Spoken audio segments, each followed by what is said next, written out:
All right, we are here. Welcome back to the Outlaw Apostle Show. I am Troy Neff, your host. With me in the studio is Chase. Good evening, Chase. Hello. How you doing today, Troy? I am doing well. How's that knee? I'm doing way better than the country is doing. We're going to talk about that tonight. I can't not talk about it. And that's one of the things that I've really missed over the years that I haven't been on the radio is the ability to do that. That was my therapy. My therapy was just getting to share with people every morning for 4 hours from 6 till 10, Monday through Friday. And yeah, I miss that. I miss being able to put my opinion out there because, I don't know if I want to get into it right this second, right off the bat, but holy shit. So this is actually July 11th, okay, that we're doing this recording. It'll be up on Tuesday. This is the evening I did see the big boy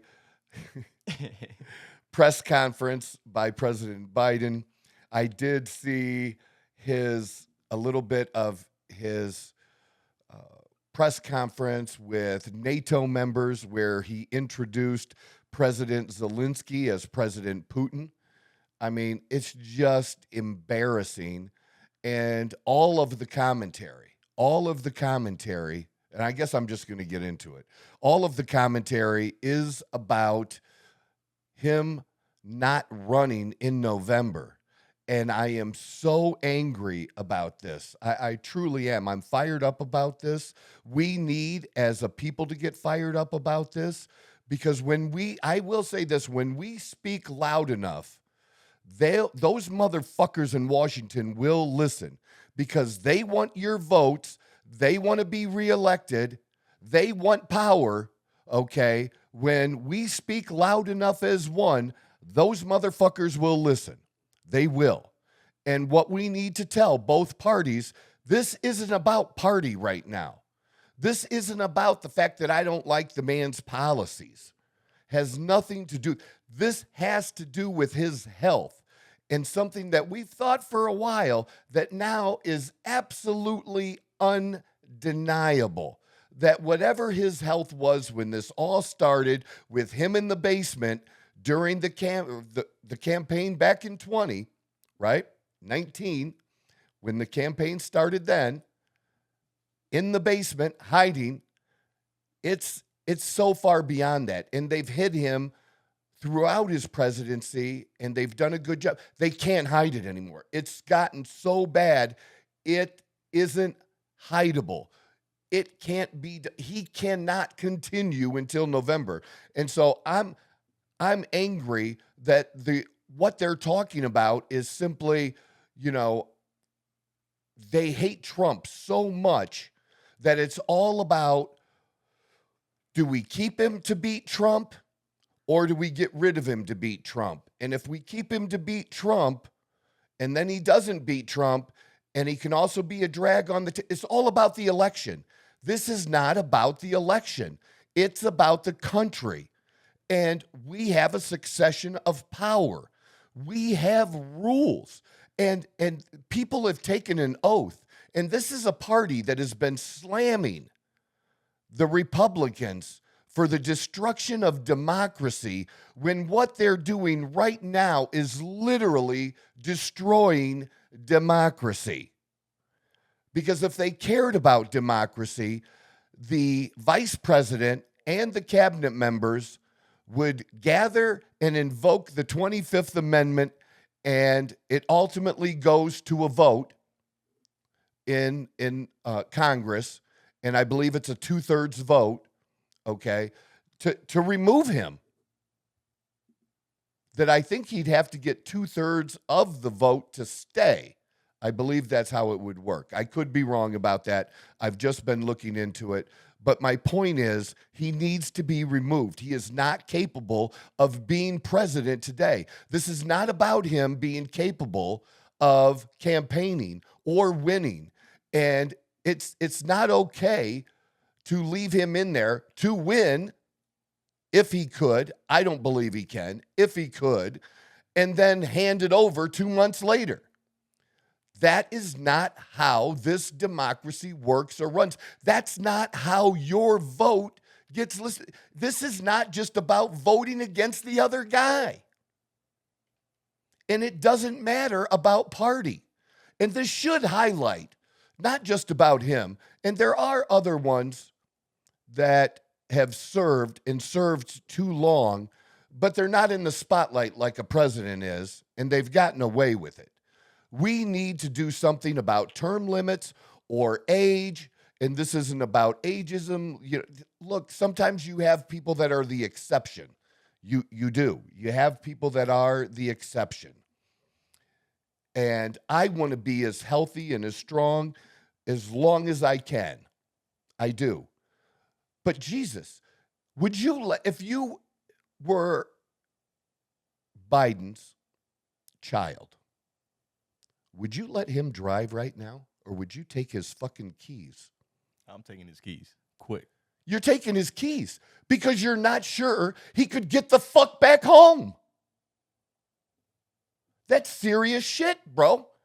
That's like really serious. You can't count that he would be able to drive, not crash, and even if he did, to find his way the fuck home. And it's the White House. It's pretty hard to miss. Pretty hard to miss. But we're going to let him run the country? We're going to let him finish out the term? And Republicans, where are they? They're just letting Democrats shoot at each other right now. I get that. But you have an obligation. You took an oath to defend this country and to stand for democracy and to stand for our freedoms and to protect us. This is what your job actually is. Your job isn't to hand out fucking goodies, okay? And take from one side and give to another. Your job is the actual protection of the motherfucking country, and this is it. And you should be out there now saying, look, give the guy an easy way out. Say, look, I disagree with him on policy. This is not about policy, And again, we need to accept as conservatives and Republicans the fact that Kamala Harris will be the president. And we can say all we want because, people I talk with on my social media and stuff, I don't like her either. I don't give a fuck if you like her. She is the vice president. Maybe now people will realize that being a vice presidential candidate on the ticket fucking means something. It does. This is showing. This is a lesson for this young country. This is a lesson. But we need to act. We need to act. And Republicans should be calling for him to step down from the presidency. Take your accolades. You think you've done a great job with the recovery of COVID? Because basically, it irritates me, and it would, no matter who's president, to try to take credit for. There's no policy that Trump did that killed our economy. COVID killed our economy. And listening to bureaucrats killed our economy. Trump should say that the fuck too. And then we close down, we lose jobs, and we open back up. You don't get credit for getting those jobs back. You didn't create a new job. That's just people coming to back the fuck out of their house. You don't get credit for that. But if you want to take credit for that, take credit. Just leave. Your people will rewrite history. They're good at it. They've been doing it. Let your people write your history, Joe. But let history show that the right thing was done and that you went side stage left. Somebody give him a card that tells him to leave the stage now. They are still, even today, at his big boy press conference, they still gave him a list of reporters to call on. That's how stupid they are. I'm sure he's going to mix those up anyways. And we knew that before, and why were we okay with that? No other president that I know of has ever had to do that. Obama would take questions from anyone. Trump would take questions from anyone. Trump battled with reporters he didn't fucking like. He still took their questions. He didn't just deny calling on him. He fucking battled them. How often did Trump use a teleprompter? I'm sure occasionally, because you write speeches. You have speech writers, and you have certain events that you want things said. You know, you're at some type of ceremony or something overseas. You're going to have a teleprompter, okay? But just in general, has there been anybody better off the cuff than Trump in the history of this? I cannot. Even if you don't like him, he could do that. This guy can't do that. He can't function like that. Wasn't it Hillary? Wasn't it about like who do you want? Like when there's a call at 3 a.m. and, you know, like, I don't know, nukes are in the sky and who do you want to call? You know, the phone call is made to the president. Who do you want answering the phone? He can't answer the phone. He's probably going to answer and saying, we're not open. Just hang up real quick. This is insane. Republicans need to be calling for the cabinet and the vice president to do the right thing. And look, here's your chance, Joe, to leave on your own and resign on your own. If you don't leave on your own, then the people that should do the right thing are going to take the steps and do the right thing and remove you. Do you really want to be known as the president that got removed by the 25th Amendment, or would you rather go out because you resigned? And I would love to, I'm not going to use the C word, but I'm thinking it, just so y'all know. But that bitch, Jill Biden, you are the worst wife in the history of wives. How the fuck can you treat that man that way? Again, just as a human being, I can at least have empathy and compassion for somebody I disagree with politically as a fucking human being. You should, it's not crazy to call it elder abuse. What the fuck else would you call it? It's elder abuse. He's not capable. He couldn't run a Denny's right now.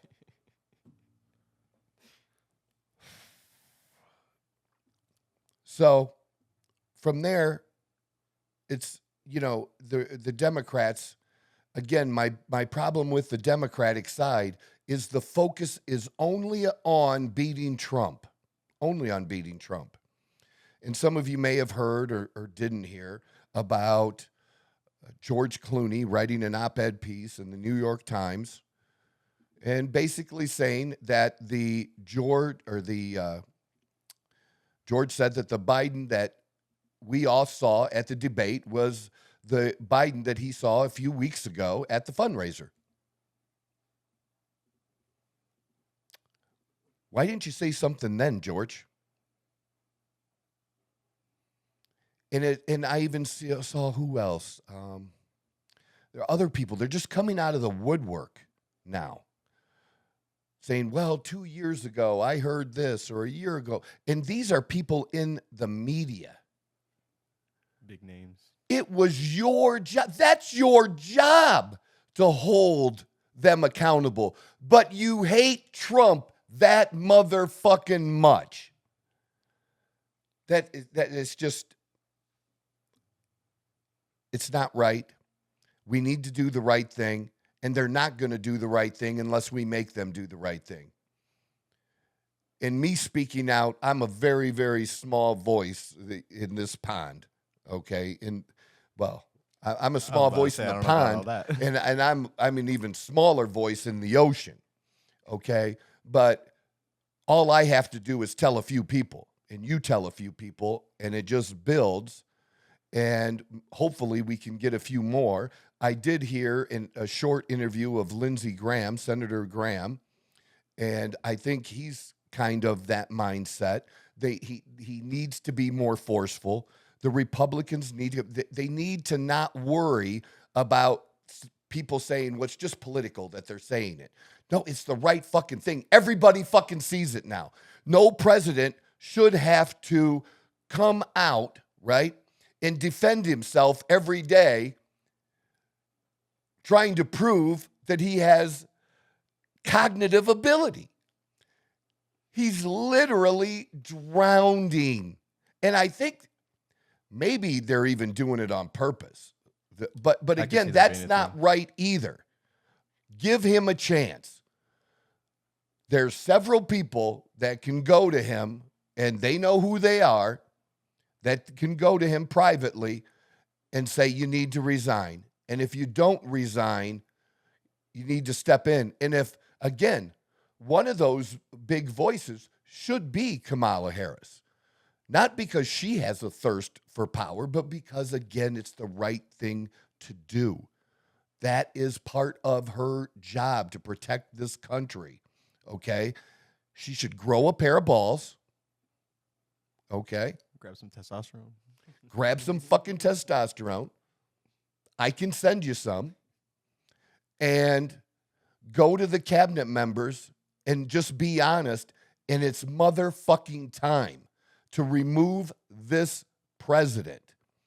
You cannot have this guy on the international stage anymore. It can't be done.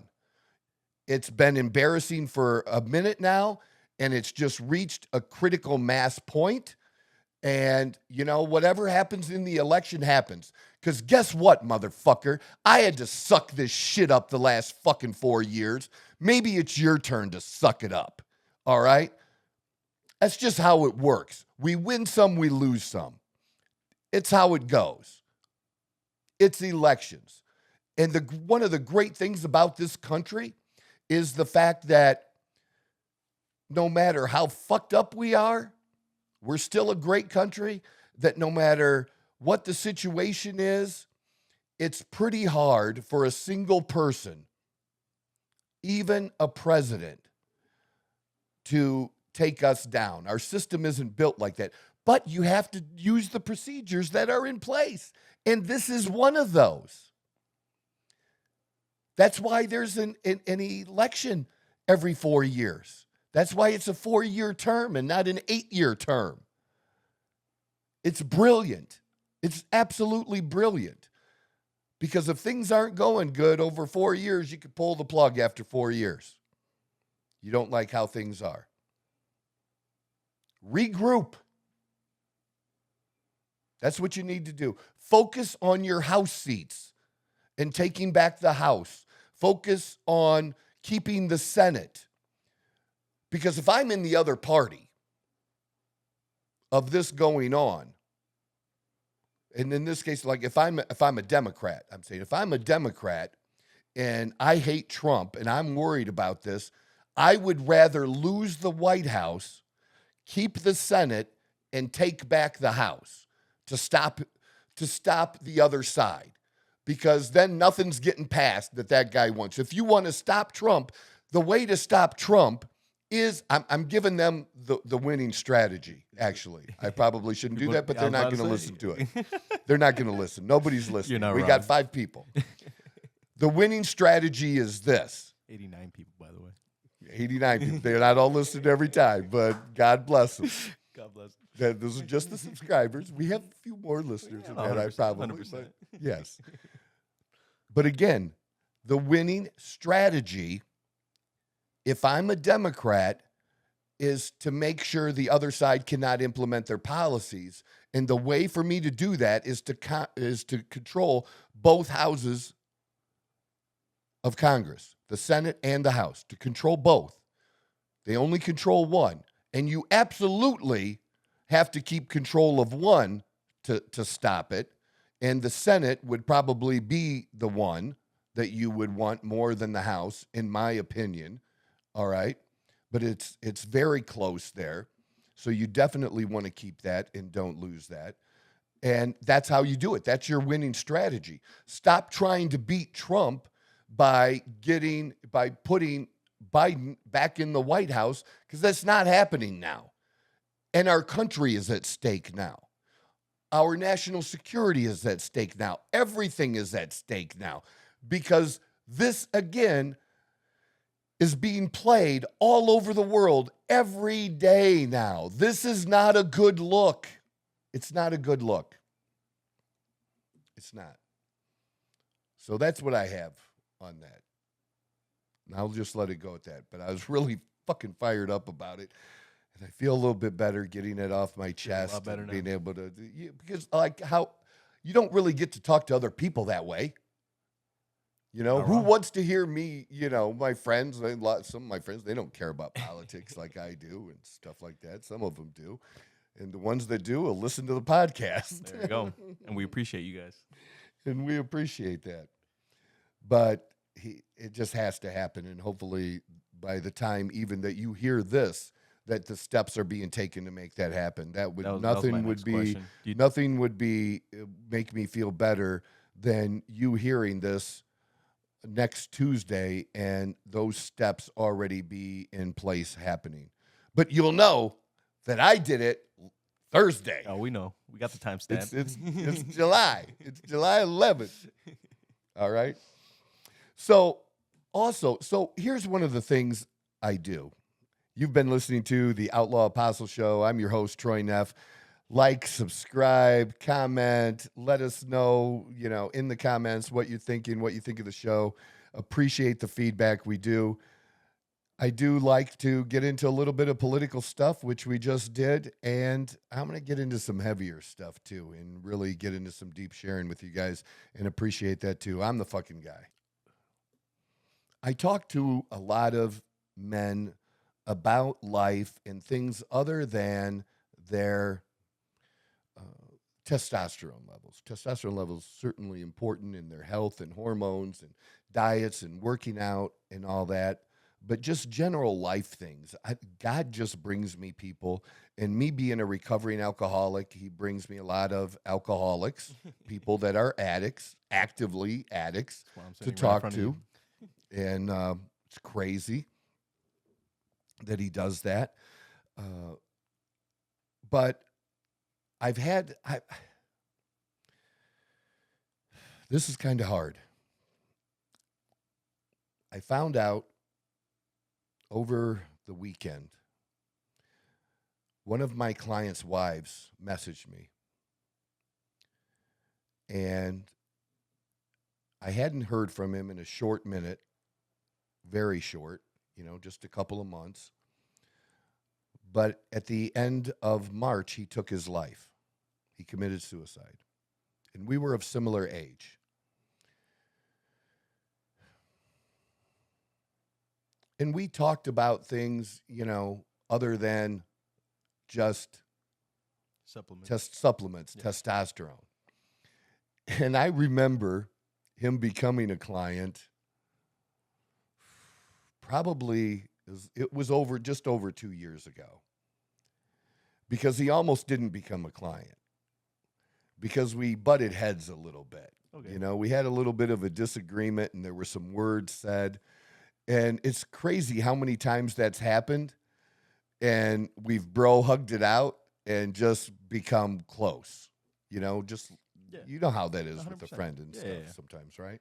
There's nothing wrong with arguing. No, there's nothing like it. Regroup. But we did, you know, we did butt heads. And then, you know, I helped him, and he was grateful that I helped him because he had been trying to get help from a doctor and it wasn't working out very well.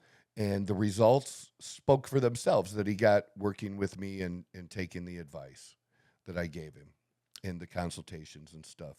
And his wife just mentioned how much he, you know, respected me, and, you know, she wanted to reach out and let me know. And so I began to think about it. And I'm going to ask you this question. Go for it. Chase. Do you know many people, you know, since, I don't know, being a little kid on until now, you know, another, maybe it could have been a family member, a friend of a family member, somebody you went to school with. Do you have some kind of connection with very many, 1, 2, 10 people that committed suicide? I've known quite a few people. Quite a few? Yeah, it's unfortunately a pretty common thing. See, I wonder. See, like when I was talking to Dawn really didn't have any. And I feel like I have a number of them that have happened, and it's starting to feel like a lot.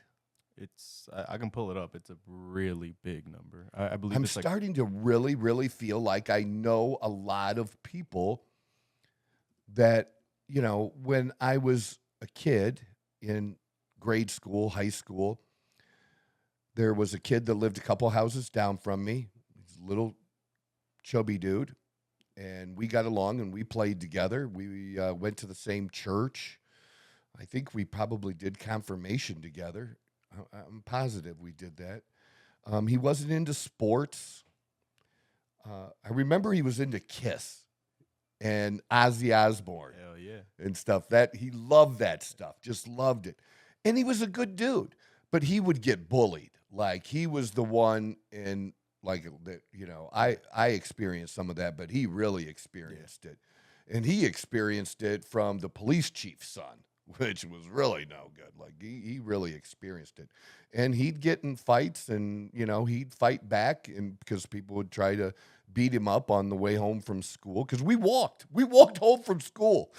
That's how it worked back then and stuff. And then as a young adult in our early 20s, he was found at the quarry in town dead, and they said it was suicide.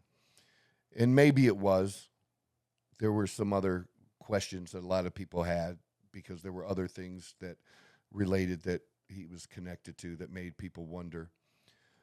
And then later on, I was in my ex-wife. She was married prior to us getting married. My ex-wife, Susan, her husband committed suicide, and he had been an addict as well. No, but it says. Go ahead, sorry. No, it's okay. It says that men die by suicide 3.85 times more than women. And it also says white males accounted for 68.46% of suicide deaths in 2022. And does it give a total number of suicide deaths in 2022? It was 49,476. Suicide attempts, 1.6 million. And suicide was the 11th leading cause of death in the U.S. 50,000 is a big number. That's a massive number. And then 3.85 times. Let's compare it to how many people died by accident, like car accident. I kind of want to know that. And, I'm not.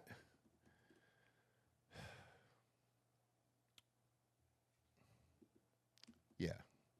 All right. Well, we'll get it here. And so.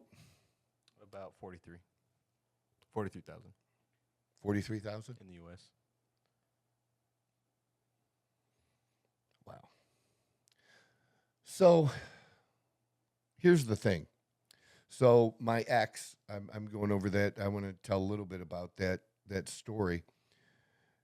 Her ex was also had an addiction issue. He tried to get some help, didn't stick with it, went back to using. She left. They were starting the divorce process. Her and I met. We were together. One night, he tried to get her to come over to their house, and I got her to not go. And that was the night he committed suicide. And I really believe that he would have killed her and then killed himself, because that was kind of the mentality at the time, was to do that. If I can't have you, no one can. If I can't have you, no one can. And there were others since then. And then recently, just less than 2 years ago now, Eric the trainer was somebody that I met that really inspired me. And it was probably in about February of a couple years ago. And then he really inspired me, and I was looking forward to seeing him again very soon. And then over Thanksgiving, he committed suicide. And this guy, in what he had done, and the work he had done, and the good and the focus of making an impact, not on just a local community, but the world, was so big and had such an impact that would literally be, if you had to pick the last person on the face of the earth that would do something like this, you'd pick him. And then that happened. And then there was, before this client, there was another client probably about a year ago that his father reached out to me. And again, his father reached out to me because, you know, when his son was going through some struggles, his son reached out to me. I talked to him. But then he also committed suicide. But he just wanted to tell me how much he thought of me and how much his son thought of me. And I appreciate that. But so I'm just kind of getting, I don't know what I'm supposed to do with all of this, but I'm starting to feel like with this happening now again with this client, that I'm supposed to be doing something, or I'm going to be doing something. And it has to be related to my mission, because again, my purpose, and I believe everybody has the same purpose. I frame this in a little bit different way than other people will when they say you should find your purpose in life. Like, everybody has a different purpose. I am a Christian. I cuss a lot. Okay. My purpose, all of us, the purpose is to serve others. That is the purpose. I believe that is the purpose that Christ gave us, is to serve others, right? The mission is we each do it differently. We have a different mission, but the purpose is all the same. The purpose is to save. The mission is how you go about implementing your purpose. How do you go about serving others? And the way I'm serving men and women is with health, you know, being their best, helping them get their hormones right, you know, sharing the experiences that I've gone through. We haven't done it yet. I haven't given you my story or history of my alcoholism, but I will, and things like that. But somehow I'm kind of getting the feeling that this is also going to be connected to that, to speak on that, to somehow have a impact for, I mean, look, people are going to do what they're going to do. Whether they do it then, they do it later, we don't always understand it, and it's a struggle for us. But, you know, anybody we can help avoid that, avoid making something permanent that is just temporary, because really, whatever you're going through in life, if you're having the best of time, if you're cruising, if it feels like, you know, blessings and favor are pouring over you, and I've been there, that will pass.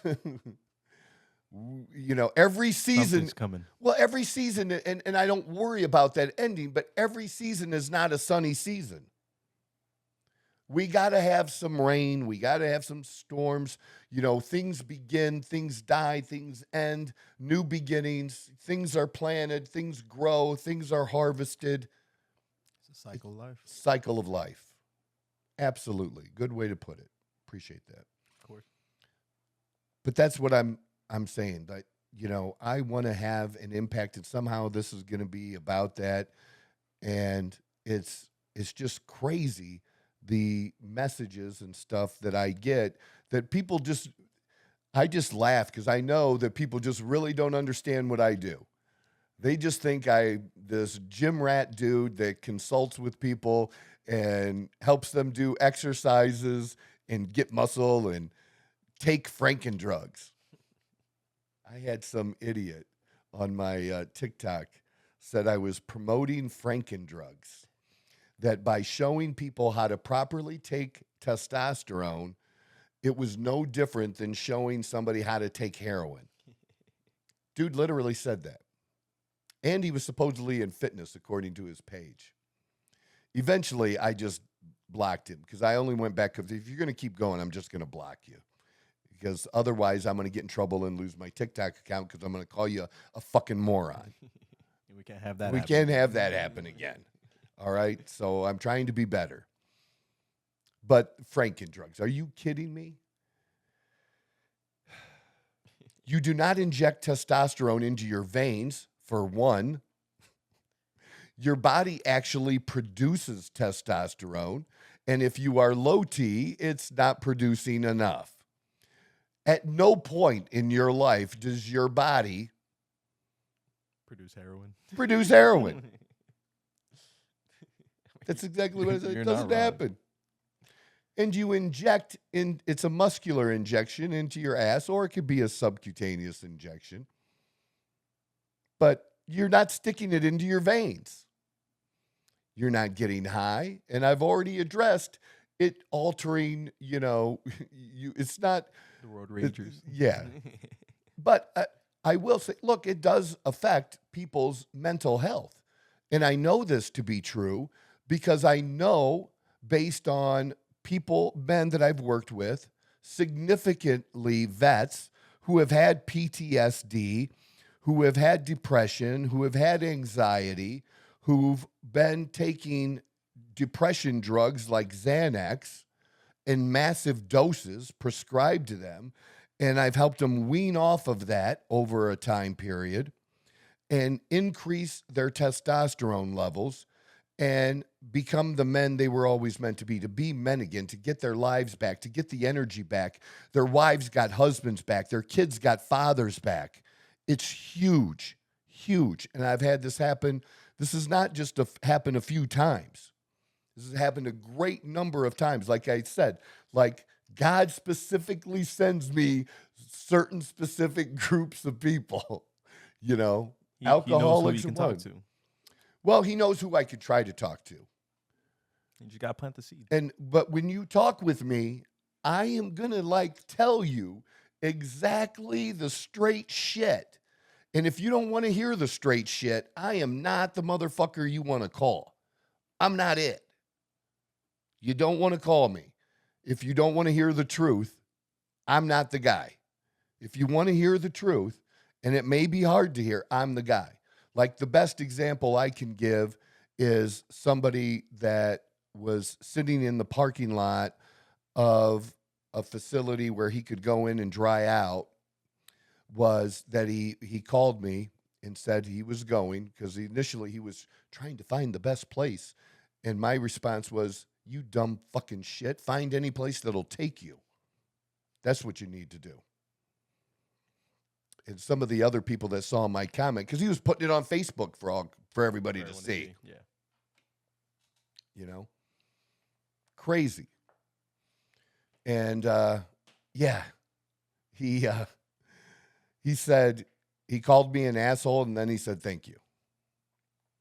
And that was the best thing, that you could say to me. Yeah, absolutely the best. That goes back to what you were saying it goes earlier exactly about back with the whole you're gonna butt heads. I'm gonna as long as you hug it out at the end. That's all. And I'm gonna tell you because I care. I'm not gonna fucking bullshit you.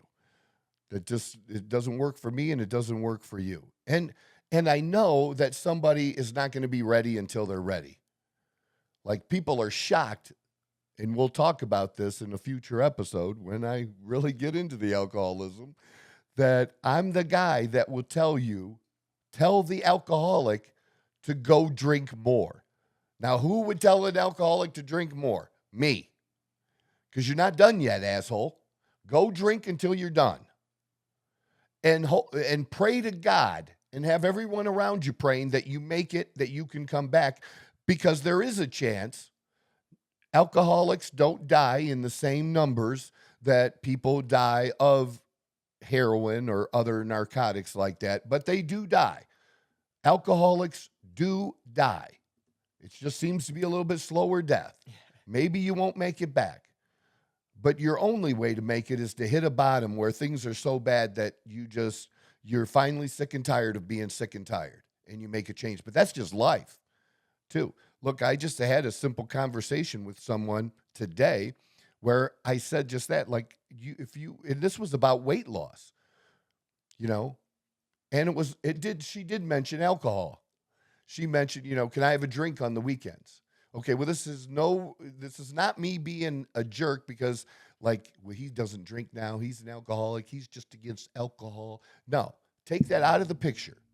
This is simply about your health and wanting to lose weight. So you're going to diet and try to do the right things, eat the right amount of protein. You're going to go to the gym 3 times a week and lift some weights for 30 to 40 minutes. You're going to do this all week, and then you're going to fuck it up on the weekend with 4 Mick Ultras or whatever the fuck low carb drink you're going to have, right? That's what you would do. Is it that important to you?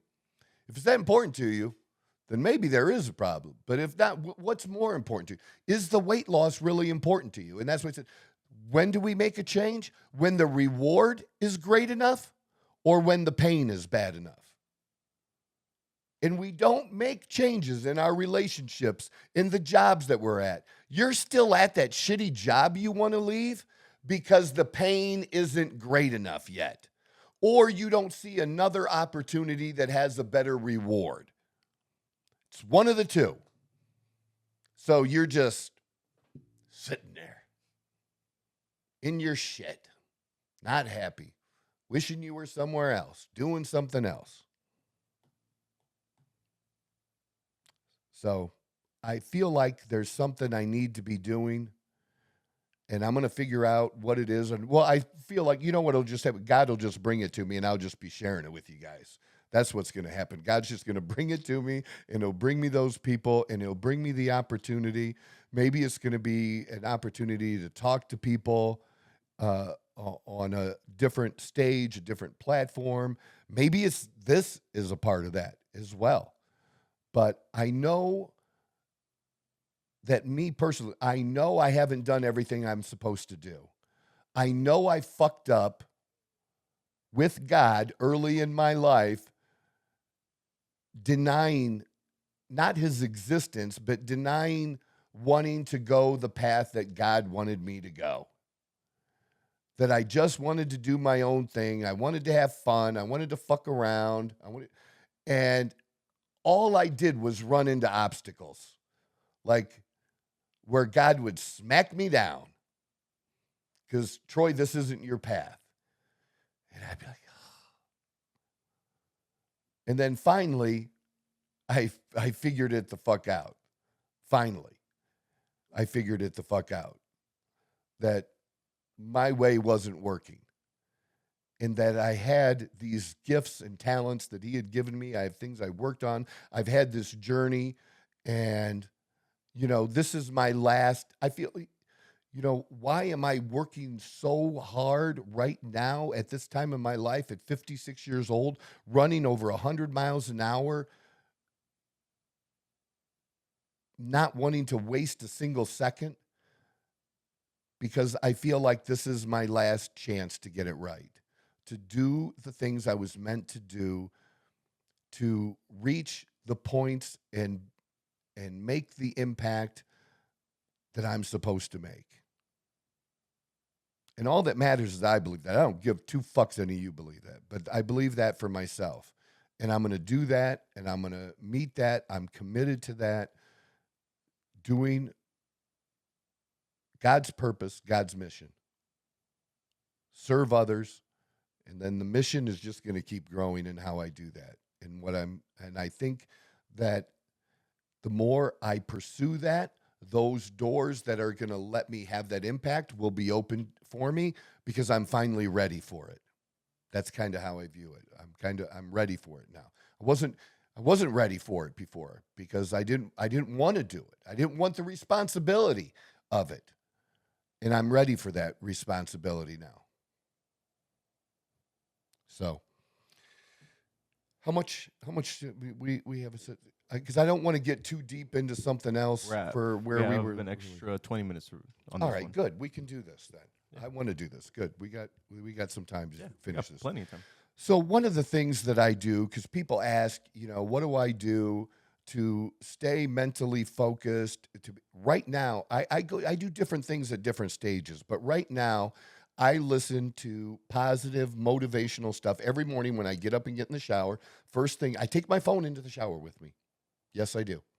And I put it on and I shave and do all my shit, and then it stays on there until I get dressed. So I'm listening to this for at least a good 30 minutes in the morning.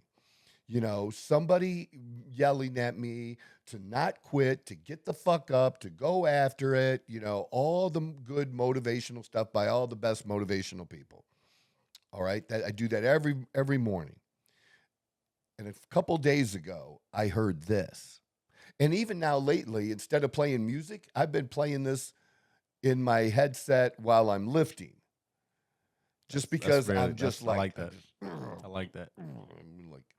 So I want to play this because this is what I think.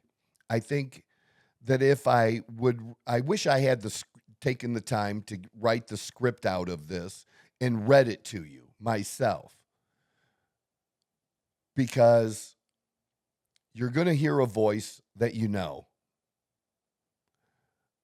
Do not judge this by, you conservative friends of mine, do not judge this by the voice that you hear. Judge this by just the words, because I want to talk about that, about why that's so important and why, I'm making it a point I gave it to Chase to cut out to play for us. There's no longer any room for excuses. Excuses are tools of the incompetent used to build bridges to nowhere and monuments of nothingness. Well, we've got no time for excuses. Nobody is going to give you anything that you have not earned. Nobody cares how tough your upbringing was. Nobody cares if you suffered some discrimination. And moreover, you have to remember that whatever you've gone through, it pales in comparison to the hardships previous generations endured, and they overcame them. And if they overcame them, you can overcome them too. There's got to be those days you push. That's it. If it was anybody else, 100% of the people listening to that would be like, yeah, that's great. But it's a liberal saying it. And why does that matter? It only matters from the point of view that I don't get it.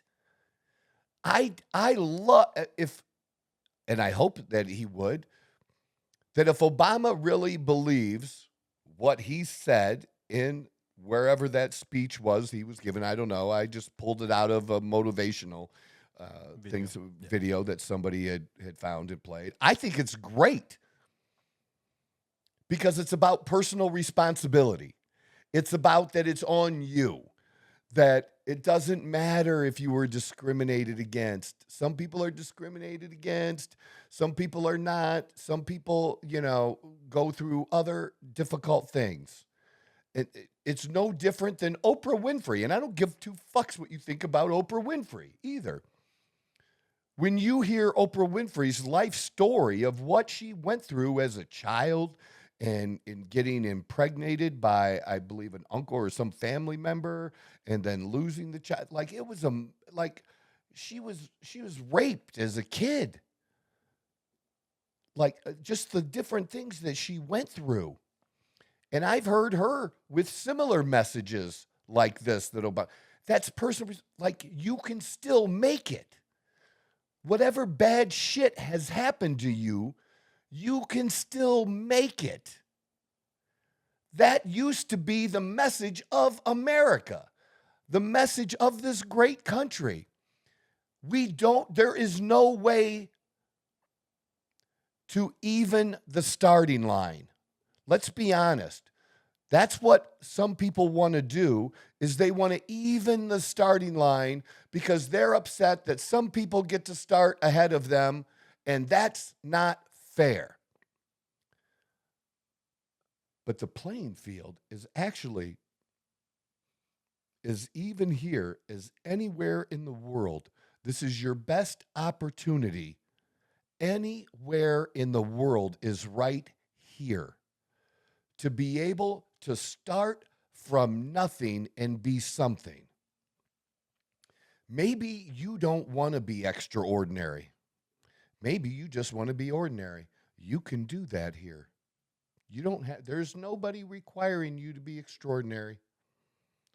Somebody's got to make that latte for me. Maybe that's, you want to make lattes for 40 years? Make lattes for 40 years. I'm good.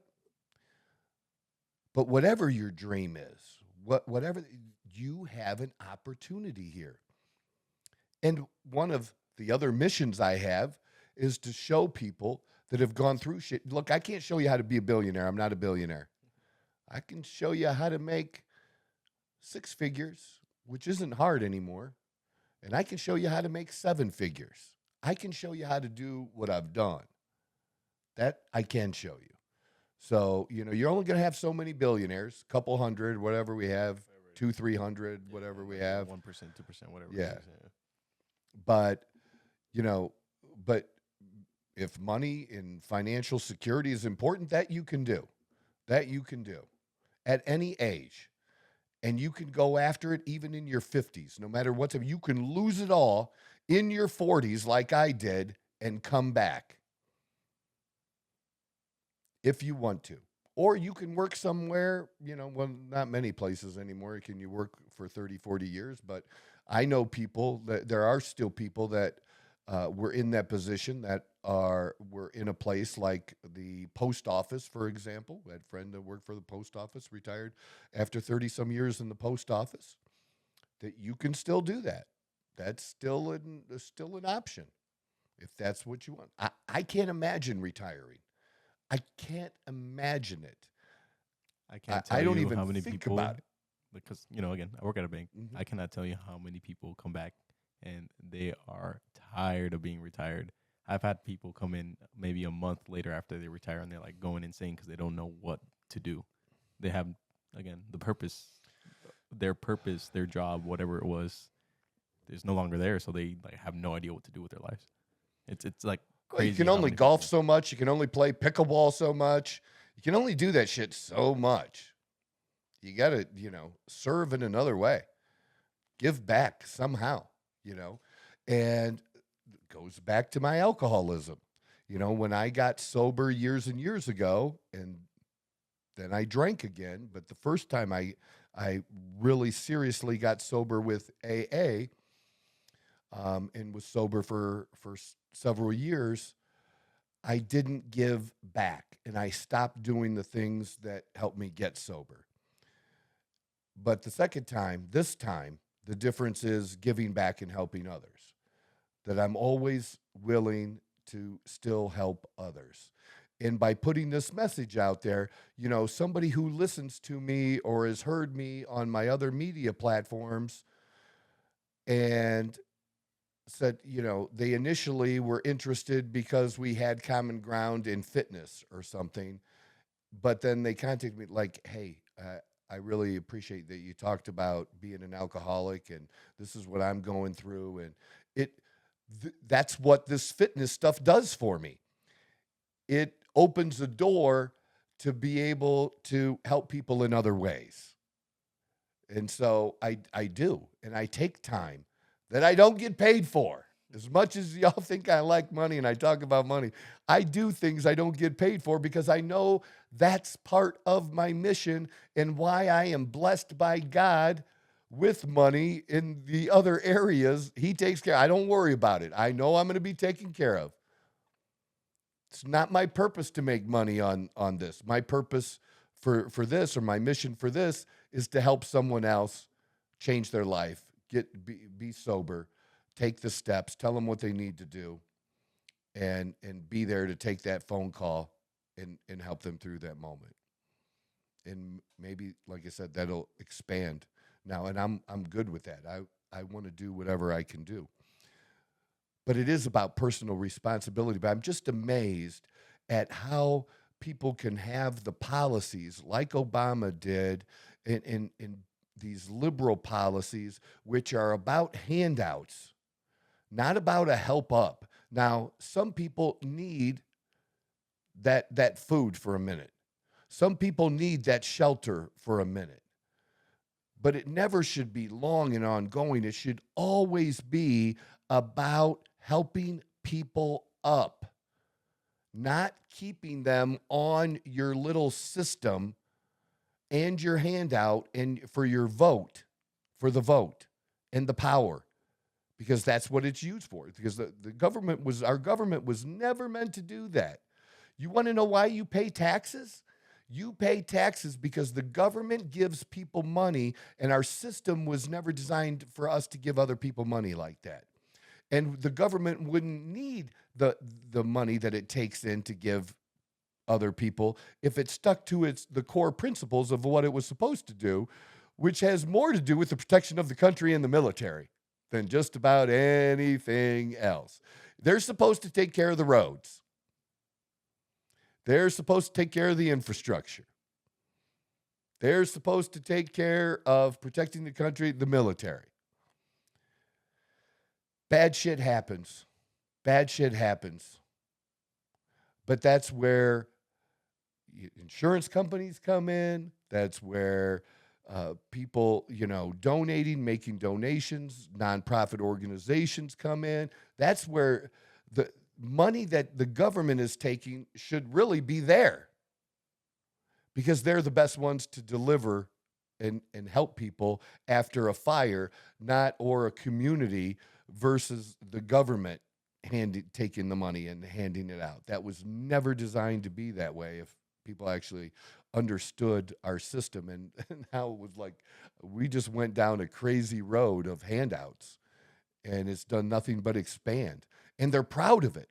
Biden is proud of the fact that even though the Supreme Court struck down that they're not supposed to be paying off student loans, that they found other loopholes to try to use to pay off student loans. They're proud of that. And it's ridiculous, because when I listen to this little Obama clip, it's about you figuring that out. My best friend in school, I don't know if it was a change in job. His parents helped him. He had a rough first year. Super smart guy. But him and I, after high school, that first year, he went off to college and I wasn't with him. And we were like the closest friend, right? Well, I was always the crazy one of the two of us, and he was always the good athlete, that he never did anything wrong, like the official beer of the Genoa Comet wrestling team in like 84 and 85 was Old Milwaukee. We had an official beer, dude. That's the shit we drank. Yeah. Like him, he never did that stuff, like at all, right? At all. And when he was a junior, he met a freshman that became his wife and is still his wife today. How about that? Wow. Yeah. Okay. So you see what I'm saying here? Okay. Like, yeah. I used to say, if him and I were walking down the street and he threw a rock out through a window, they would come out and yell at me. Yeah. Because I would just look like the one that did it, even though he did. It wouldn't matter. That was what it was like. But he had a rough first year where was he at? Was it, I keep thinking Akron or someplace like that, but it was someplace, it was a MAC school in the east part of Ohio. Okay. And he came back home because his first year didn't go well. I think he partied a little too much. That happens. Yeah. He was the good kid in high school. Didn't experience any of that. He came back and like he ended up having to put himself through school. He became a teacher, and he was past his mid-20s by the time he came. And he worked at Kroger's, which in our area is Fry's, right. Same thing. That's what he did. He worked in the produce section and he would save money, pay for a little school, go to school, work, go to school, both. And he didn't always do it at the same time. But he figured it out. He figured it out. And maybe you don't go to that was a Division I school. He got his degree at Toledo University. The other school that he went to was a MAC school too, but same difference. I'm just saying, like, in a pretty reasonable cost, University of Toledo was, but they turned the one local college we had into a community college finally, which was smart. So you could and transfer the credits, so you could do your first 2 years even cheaper by going to the local community college and then getting your degree, transferring at the bigger university. So there were ways to do that. There's still those ways are available today, with as expensive as it is. And then now people are learning that, you know what, depending on what you want to do, that's not just always the answer for everyone. That we're not doing enough to get people to trade schools. We don't have enough welders, for example. We don't have enough carpenters. And there's a lot of infrastructure that needs work for the next 30 years that we should be doing, that's going to be related to energy, for example. Okay, when you build a pipeline, guess who you need? Pipe fitters. You need welders. You need people. People to excavate. You need all types of stuff. All types of good paying blue collar jobs. We should be training people to do those things more than we are now, and instead of making those people who didn't go to college pay for the people who do go to college that now can't pay for their own college, including somebody in the Obama administration who just got slammed a little bit, that there was some staffer that was bragging on his social media about having his school loan paid off, that he qualified, and yet he could afford Philadelphia Eagles season tickets. Not even just one game of season tickets. Yeah, on his social media, he bragged that he was a season ticket holder. And then stupid enough to brag that other people were paying off his loan. That's how dumb they are. Yeah. So it's just personal responsibility. I think the quotes that Obama said that we played are absolutely fantastic. I don't understand how you can say those things. If you really believe those things, then where were the policies to back those things up? And I even thought about The Rock for a little while, Dwayne Johnson, because, he supported Biden this last time, and this time he's not endorsing anyone. And I've listened to multiple speeches by The Rock, speeches that he's given to football teams and basketball teams or whatever, and that are really good. They're great speeches about personal responsibility, about fighting, about doing what it takes, about not giving up, about that it's on you. And it doesn't matter. You may start at the very motherfucking bottom. And let me tell you, there are a lot of people that there's not just one color at the bottom. Let me put it that way. It's not about color. It is about money. Okay? There are poor people of every race. And the people that are going to be at the greatest disadvantage starting out are going to be those people. But some of the greatest and best success stories that we have are those people who came from literally nothing to having the biggest impact on the world. And maybe you're not going to have an impact on 100 million people or 1 billion people, like Steve Jobs. Maybe I'm not saying everybody's, but you can still make it. You can still do really well. You can help one person. That's all that really matters. 1, 2, 3. It all starts by helping. I will say this. It does start by helping one person. And that first person you help is you. That's the first person. That's where the change comes. You want to change the world. If I want to change the world, if I want to have an impact on the world with the mission that I believe that I have, that's it. I have to change me. And that has been my focus for a number of years now, that I see. If you go back about 8-9 years, you're like, how did I get here?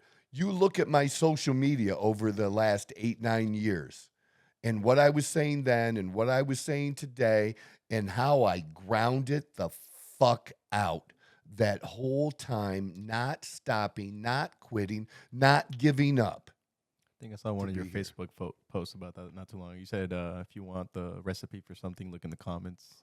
And that's exactly what you said in the comments. I saw that like maybe earlier today. Yeah. Secret to success. I had a secret to success. That's what it hack. was. Yeah. It's on my Facebook. You can look it up.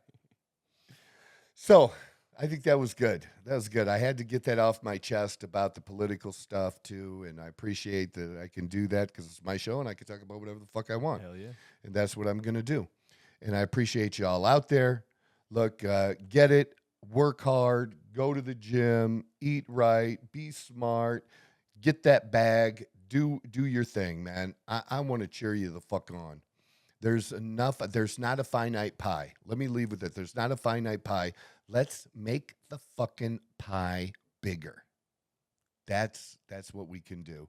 And that's the chance that we have here in America. I'm the Outlaw Apostle, Troy Neff, your host. We'll be back again next week. Thanks for tuning in. I'm the fucking guy. Whoa! Who knew I would make it this far? They hated, they never believed me. Yeah.